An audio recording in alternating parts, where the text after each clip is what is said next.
Bueno, estamos aquí en el Museo Sarmiento, aquí en el barrio de Belgrano, y estamos con la directora que se va a presentar ella antes que yo. Mejor me gustaría que ella haga su presentación. Estamos hablando de Virginia. Virginia, buenos días, ¿cómo estás? Hola, ¿qué tal? José, ¿cómo te va? Bueno, mi nombre es Virginia Fernanda González, soy la actual directora del Museo Histórico Sarmiento y pronto se van a cumplir 2 años que Ajá. hace que estoy acá.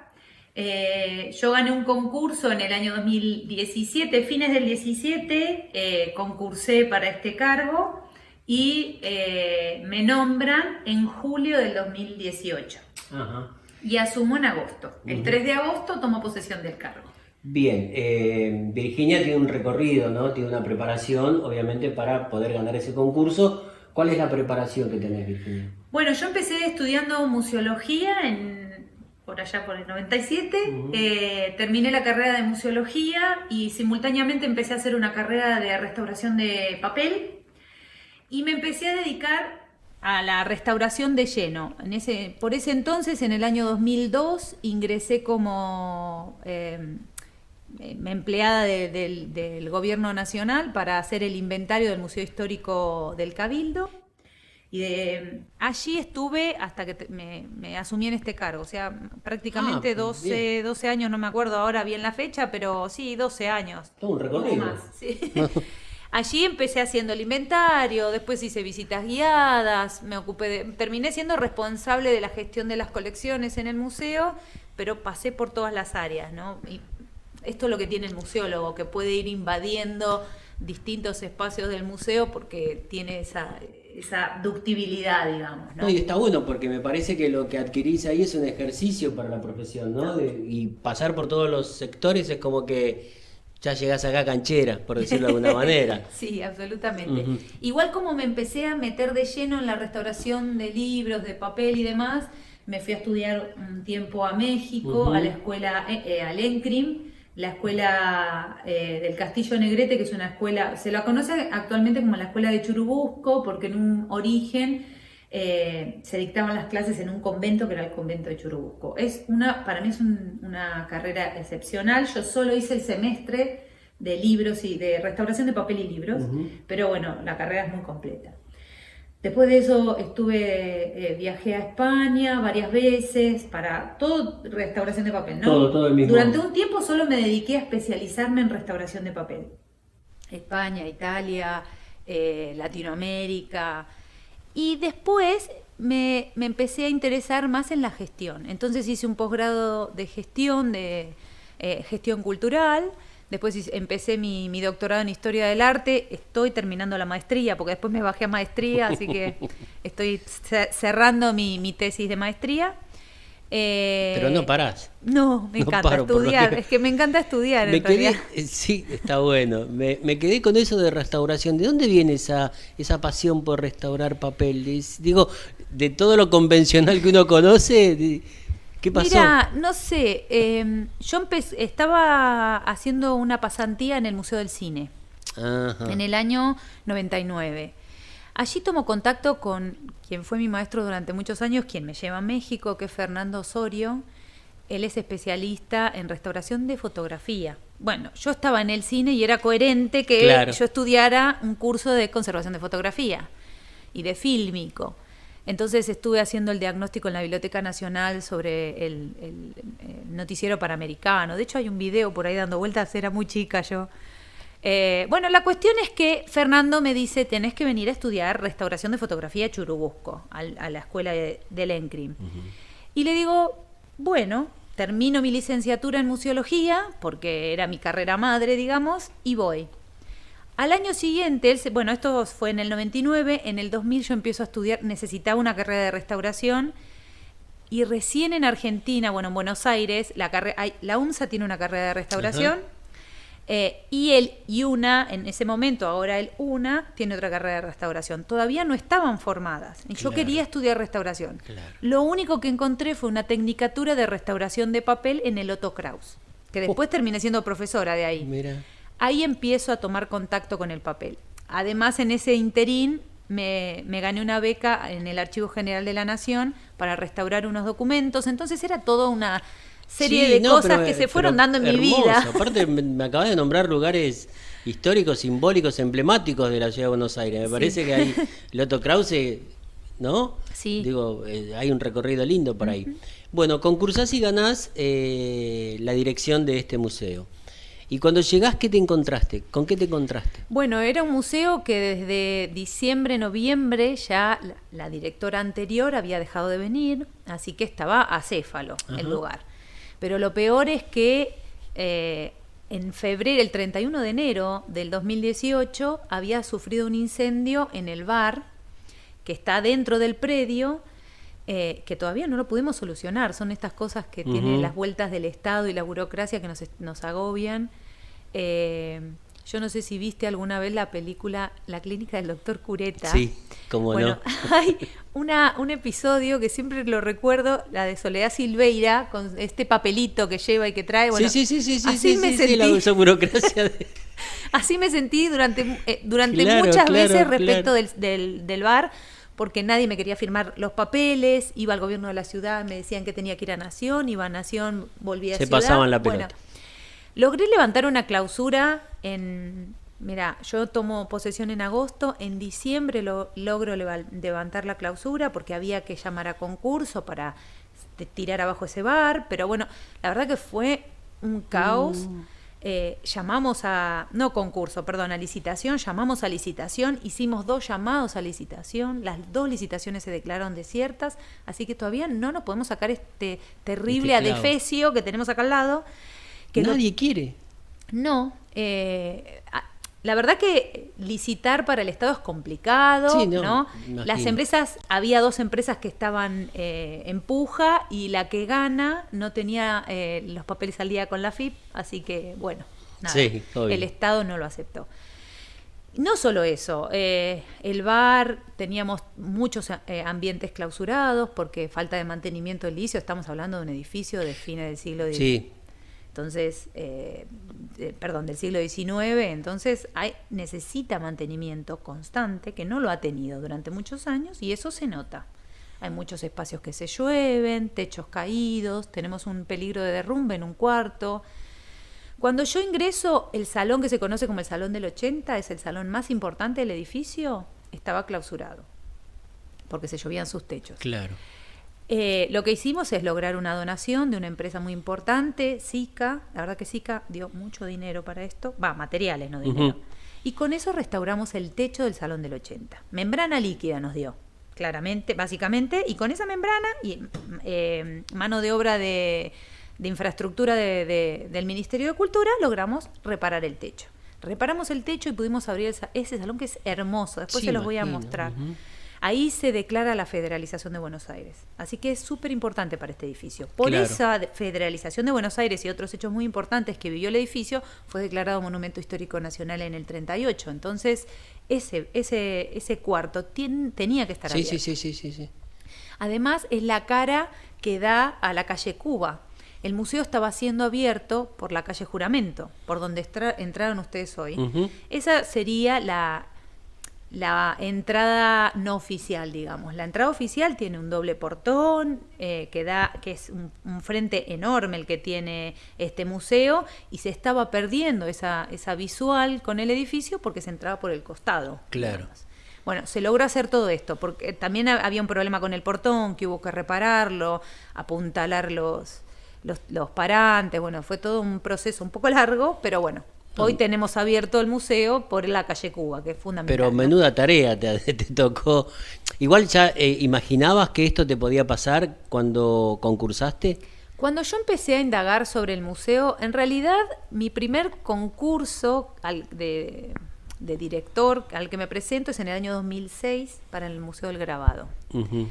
Era más chica, por supuesto. Yo soy del 79, tengo 41.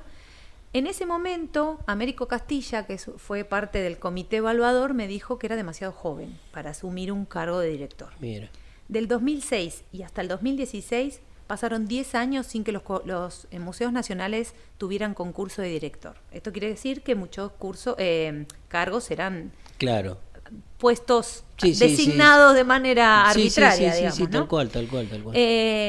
Fue muy bueno que se abriera el concurso entre el 16 y el 18, fueron 2 años seguidos, donde más de 10 museos nacionales se concursaron. En el 16 se abren varios museos, entre los cuales estaba el Cabildo, al que me presenté, salí segunda, y el Traje, al que también me presenté y salí segunda. Por suerte salí segunda porque la directora actual del Traje ha logrado con ese museo cosas increíbles. ¿Sí? Vicky Mira. Salía se llama, es una genia, la verdad. Y la felicito por estar en ese lugar. Pero bueno, me dolió muchísimo perder ese museo No, porque era el que yo quería realmente. Sí, ahí había una trayectoria. Ahí. Sí. Al año siguiente, cuando entre todos los museos surge el Museo Sarmiento, varios me dicen, ¿te vas a presentar? La verdad que no. Al Museo Sarmiento no. No me interesa. Y bueno, hablando con varios por colegas... historia, por lo que era la historia. No, porque en realidad no me siento cercana o no me sentía cercana a la figura de Sarmiento. Claro. Muy controversial el muchacho. Sí. Y además iba por otro lado, por lo más por lo artístico en mi caso, no tanto por lo histórico. Entonces, bueno, dije, al final, ¿no? De hablar con varios colegas, dije, ¿por qué no? Así que fue una etapa, me puse a estudiar muchísimo y cuando me pongo a estudiar sobre el museo, el edificio y qué estaba sucediendo actualmente, muchos colegas me decían, ni se te ocurra ir a ese museo, Claro. es una bomba de tiempo. Claro. Todos los empleados están peleados, el edificio se está cayendo a pedazos, bueno, todo esto que te estaba Sí, es una contando. kamikaze. En realidad no era tan grave como me lo pintaron, pero bueno, vine con miedo, la verdad. Sí, sí. Es verdad que los conflictos entre el personal del Estado hay en todos lados, no es que sea solo aquí. Es histórico, yo creo. Sí. Tenemos, por ahí nos pasa a nosotros también, como municipio, como personal del Estado, en cada lugar, en cada recoveco, siempre hay diferencias. Y me parece que es el karma que sufrimos los Mira, empleados estatales. sí, ¿sabes? pero particularmente en los museos durante muchos años, los museos fueron el lugar de castigo de muchos empleados públicos. Y eso todavía hay algunos resabios, ¿no? Gente que se está jubilando ya. Claro. Ahora yo creo que la carrera de museología, que acá en Argentina fue uno de los primeros países que tuvo la carrera de museología. Eso es muy importante para Latinoamérica. El primero fue Brasil, pero nosotros en el 59 tuvimos la primer carrera universitaria. Es una disciplina joven la museología sí, y claro. que todavía no ha encontrado su lugar, digo, porque en la Universidad del Museo Social actualmente es parte de la Universidad de Artes. Durante los años 50 se la consideró una disciplina ligada a la educación. En el litoral es una disciplina que está asociada a las ciencias de la información. Digo, Claro. no está, tiene claro su lugar en las Claro, disciplinas claro. científicas. Y durante mucho tiempo se estuvo discutiendo si la museología era o no realmente una disciplina científica o era una técnica práctica, ¿no? Claro, Porque claro. en realidad hay varias de las dos cosas, porque nosotros generamos pensamiento científico, por un lado, y por otro lado generamos actividad práctica. Un Claro. museólogo que monta exposiciones es un museólogo que se dedica a la práctica, a la praxis Sí, de la sí, sí, museología. Entonces es una conjunción de las dos cosas. Y en estas nuevas generaciones, por ahí Sí. eso que se venía trayendo podría cambiar. Yo creo que sí, porque hay paulatinamente. muchos profesionales, Claro. no solo museólogos, ¿eh? El museo no necesita solamente de museólogos, necesita de historiadores del arte, Claro, de archivistas, claro, de bibliotecólogos, de conservadores. Es un cruce de tantas disciplinas el ambiente del museo que es muy enriquecedor trabajar acá. La verdad que uno aprende muchísimo todos los días. Estaba pensando eso en el sentido de qué bueno que está difundir entonces esto para captar por ahí a la juventud que por ahí está buscando su lugar, su carrera, su vocación, y está bueno todo lo que me estás contando o lo estás contando al público, porque me parece que le estás dando contenidos a esa orientación vocacional que muchos acuden. Bueno, chicos, acá el arte está atravesado acá y está bueno eso, me parece. Mira, justamente yo soy directora de estudios de la Facultad de Artes de la Universidad del Museo Social, donde se dicta la carrera de museología. Y entre otras carreras, ¿no? Ujú. Pero la carrera de museología es una de las que menos alumnos tiene actualmente. Mira. Yo creo que la curaduría ha ganado en este campo. Ujú. Actualmente los alumnos de curaduría son muchos más que los de museología y además son más jóvenes. Ujú. La museología tiene que replantearse un montón de cosas, ¿eh? Es una museología en algunos casos que todavía no sabe en qué punto pararse. Si es una museología, todavía hay museólogos estoy hablando de museólogos de 50, 60 años que hablan de la nueva museología, que para mí ya está superada. Claro. Que estamos Claro. hablando de la museología Claro. crítica hoy. Pero sin embargo estamos en esas discusiones. Sí, yo escucho museología, museo, y me remito a algo, ¿cómo te puedo decir? Sin menospreciar, pero lo siento como algo viejo. Claro. Es para que lo visiten la gente grande. Es como que me parece que eso es lo que habría que por ahí dar vuelta, ¿no? Eso es lo que hay que cambiar. Eso es Y lo en que hay eso que cambiar. estamos Bueno, trabajando. fantástico. Esperemos que lo logremos en algún Fantástico. momento. De hecho, ayer tuvimos una conferencia súper interesante, por supuesto virtual, con el Museo Franklin Rawson de San Juan. Es un museo de arte, es un museo súper moderno. De hecho, después si se pueden meter en la página, fíjense, Ujú. porque es Voy a excelente entrar. el museo. El director es un director súper joven y súper emprendedor. No digo que los directores mayores no sean emprendedores. No, claro, Pero vale la aclaración. Pero este chico tiene un empuje Claro, genial y bienvenido. está haciendo mucho trabajo de investigación a conciencia respecto del arte del litoral, del arte cuyano en realidad, Claro. que es muy interesante. De hecho, lo vamos a subir a nuestro canal de YouTube, así que si lo quieren ver Perfecto. es muy enriquecedor. Virgi, 2018, agosto, hasta que pasó lo que pasó con la pandemia, la cuarentena, el aislamiento social y qué sé yo, ¿cómo venía funcionando el museo? ¿Qué incorporaste? Bueno, mira, esto que te decía recién, ¿no? Que el museo era un espacio acéfalo. Ujú. Si bien estaba acéfalo, no había dejado de hacer cosas. Ajá. Los empleados de este museo le tienen un amor a este lugar que es increíble. Y todos trabajaban desde sus lugares haciendo distintas actividades. Cursos, talleres, conciertos. O sea, el museo brindaba actividad igual Sí. desde las distintas áreas que daba el museo, de manera no conectada, pero igual funcionaba. Lo que yo intenté hacer es, en principio, modificar esa museología decimonónica que tenía este Ujú. museo. No, era una exposición de muebles el lugar. O sea, no me decía nada de la figura de Sarmiento. Claro. Entonces lo que decidimos es cambiar completamente el guión, que no sé si tenía guión, pero bueno, Ujú. generamos un nuevo guión en las salas, digamos, estables del museo y generamos un montón de exposiciones nuevas. Pero entramos en discusión con Sarmiento, eso es lo interesante, ¿no? Y esto es pararnos desde la museología crítica, Claro, ¿no? claro. No hablar del discurso hegemónico, sino por el contrario, ver esos metalenguajes o esos metadiscursos. ¿Qué estaba pasando en la sociedad en la que vivía Sarmiento? ¿Con quién se peleaba Sarmiento? Más allá de que sí tenemos la sala presidente, por ejemplo, porque el año pasado fue el 2018 fue el sesquicentenario de la presidencia, 150 años de la presidencia Ujú. de Sarmiento. Y hay espacios, la verdad que Sarmiento fue un hombre súper versátil y no creo que nadie lo haya podido superar. Tiene cosas increíbles, un hombre que ha generado mucho progreso con sus claros oscuros, ¿no? Pero Sí, sí. ha generado Pero bueno, muchísimo. la escuela pública, gratuita. Todos los museos, muchos museos que se crearon fueron Sí, por él. sí. El Observatorio Astronómico de Exacto. Córdoba, la regulación de los pesos y medidas, la alta producción del Malbec, el gusano de seda, el mimbre. Bueno, es que es tanto lo que Sí. hizo este hombre por este país. Y que modificó la fisonomía. Él quería un país moderno, a costa de cualquier cosa, por supuesto.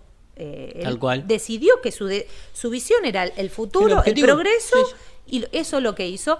Mirarlo desde el hoy, desde una sociedad conformada y con determinadas bases, creo que complica un poco el análisis, ¿no? Porque decir que hoy Sarmiento fue tal esto, fue lo otro, con una visión actual, es complicado, porque la verdad que no fue solo Sarmiento. Sarmiento fue parte de una No, sí, generación, de claro. una sociedad determinada. Conflictos, guerras. Exactamente. Pero la retrospectiva dice, bueno, rescatemos lo bueno que dejó. por ahí. Exacto. De hecho, que se hayan creado el Panteón de los Próceres, ¿no? El Museo Sarmiento, el Museo Mitre, el Museo Roca, habla de la conformación de la imagen de una nación. Claro. ¿No? De una nación fuerte, de una nación moderna. Es lo que querían hacer a principios del siglo XX. Ujú. No sé si hoy haríamos estos mismos museos, no lo creo. Por el La contrario, verdad. porque digo, el Museo Histórico Nacional tiene un discurso que se crea a fines del siglo XIX, ¿no? Tiene un discurso de la nación a partir de la independencia, ¿no? La Revolución de Mayo, un discurso a partir de eso. ¿Qué pasa con los pueblos originarios? Tenemos el Museo Etnográfico para eso. ¿Por qué no tenemos todo en el Museo Nacional? Claro, Es parte de nuestra identidad. Es parte de una identidad nacional. Pero bueno, esa es la conformación La de los dicotomía, museos, claro. que fue a principios de siglo, fines del siglo XIX, Sí. principios del XX, y que todavía no lo tenemos muy claro, no lo estamos terminando de pulir. Creo que directores como el actual director Gabriel Di Meglio del Museo Histórico Nacional, que fue anteriormente director en el que yo trabajaba, en el Museo del Cabildo, va a generar nuevas lógicas en el Museo Histórico Nacional. Bienvenido, eso espero. entonces. Y entonces me decías que el personal del museo, pese a no tener una cabeza, seguía funcionando con cursos, con talleres. Sí. Llegaste vos, le Lo aplicaste... siento, me voy por la rama. No, le aplicaste un nuevo guión, en ese guión empezaste a generar cosas, darle una identidad propia al museo. Exactamente, no fue solo por el guión. Fue el guión, las actividades. Ahora, todas las actividades tienen relación con lo que queremos plantear. Es la Claro. figura de Sarmiento y su entorno y su Perfecto. momento político. Entonces, todo lo que hacemos ahora tiene relación con ello. Excelente. Y ahí, hasta que llegó la cuarentena, venías con diferentes actividades. Llegó la cuarentena y ¿qué pasó? Bueno, fue un corte radical, ¿no? Nosotros inauguramos el 1 de marzo una exposición sobre la Guerra del Paraguay, porque la finalización de la Guerra del Paraguay fue el 1 de marzo de 71, y eso para nosotros fue muy importante, porque hicimos una actividad muy fuerte en la que trabajaron, por ejemplo, Matías Sí, trabajó muchísimo lo con sé, nosotros. lo vi. Conferencias, exposiciones en varios lugares. En el Museo Sarmiento hicimos una exposición muy importante que solamente duró hasta que se cerró el museo en el 18. Claro, 18. A partir de ese momento empiezo a venir yo sola al museo. Salas vacías, oscuras, pero estoy, digamos, controlando la colección todos los días. Claro. Se abren y se ventilan los espacios todos los días, revisamos, sacamos las hojas del techo. Bueno, cosas cotidianas se hacen igual y el museo sigue funcionando. Ahora, nosotros, en relación con el público y nuestro vínculo, es a través de las redes, nada Claro. más. Y estamos haciendo un montón de cosas que tal vez antes no nos apoyábamos tanto en las redes. Igual siempre mi idea fue venir en el 2018 y volver a poner al Museo Sarmiento en boca de todos. Está bien, instalarlo. Exacto, así que sí veníamos trabajando desde las redes, pero ahora todas nuestras actividades, estamos haciendo conciertos de música los miércoles a las 19. El Sarmiento sin sombra, que es una particularidad que instauramos en el 18, que en realidad el Sarmiento sin sombra se llama así porque Sarmiento, cuando fue nombrado electo presidente, él estaba en Estados Unidos como ministro plenipotenciario. Cuando viene a Buenos Aires, viene y escribe en una libreta, él escribió todos los días de su vida, ¿no? Escribe en una libreta que se llama Viaje en el vapor Merrimack, y en ese viaje se va dando cuenta que, poco a poco se va dando cuenta que, creyendo esta idea de que es presidente de una nación, ¿no? De la nación argentina. Y llega un punto que para mí es el punto máxime de su ego, y se ve al horizonte y dice: parado al sol no tengo sombra. Y por eso mismo usamos esa frase, Claro. Sarmiento sin sombra, para hablar de distintos especialistas y historiadores del arte, de literatura, de historia, antropología. Bueno, distintas personas han venido al museo el tercer jueves de cada mes a hablar de Sarmiento desde distintos ángulos. Bien. Pero ahora lo que hicimos es trabajar el Sarmiento sin sombra a nivel virtual. Entonces lo hacemos mediante vivos de Instagram, por ejemplo. ¿Se hace la convocatoria? Nosotros hablamos, por ejemplo, el último fue con Georgina Glusman, que es una está doctora bien. en Historia del Arte y que se especializó en el arte del siglo XIX. Y ella habló sobre Procesa Sarmiento, la hermana de Sarmiento, y Eugenia Belín Sarmiento, su nieta, dos pintoras. De acá nosotros tenemos muchísima obra de ellas dos. Así que hablamos sobre ellas. Está bien. Del Mosquito, ya que se viene el aniversario, va a hablar Claudia Román el jueves que viene en otro vivo de Instagram. El viernes pasado tuvimos una conferencia con el Museo Rawson y bueno, estamos Está bien, haciendo un montón continúa, de digamos, las Sí. actividades. Y para finalizar, Virginia, me gustaría, ¿qué perspectivas tenés post pandemia? Bueno, mira, no sabemos realmente cuándo vamos a poder abrir. Y no sé si han estado viendo los distintos medios, la prensa en distintas partes del mundo, y no se sabe realmente cómo van a volver a abrirse los museos, cómo va a participar el público de esos espacios. Ya no se habla de exposiciones masivas, de hecho este distanciamiento social va a ser muy importante, y nosotros estamos queriendo programar una actividad, ¿no?, en diciembre para poder mirar el cielo. Justamente Sarmiento fue el creador del Observatorio Astronómico y queremos hacer una actividad en nuestro jardín, observaciones del cielo, y no sabemos cuánta gente podemos invitar. Claro. Entonces, en realidad la perspectiva es muy compleja. Sí. Porque Dudosa. vamos a tener que limitar el ingreso de público. Estábamos muy contentos porque hacía un año llegamos a duplicar la cantidad de público con las actividades, Claro, ¿no? claro. Y mejorando el mensaje, qué sé yo, y ahora volvemos a, Sí, digamos a que cero. viene un rediseño, es un nuevo guión. Exacto, prácticamente. sí, va a estar difícil. Así Pero bueno, es. la idea es abrir de a poco, Claro, ¿no? claro. Paulatinamente. Bueno, Virgi, muchísimas gracias No, por por favor. contarnos el recorrido, tu enseñanza, tu aprendizaje a través de lo que es el Museo Sarmiento. Muchas gracias. No, gracias a ustedes.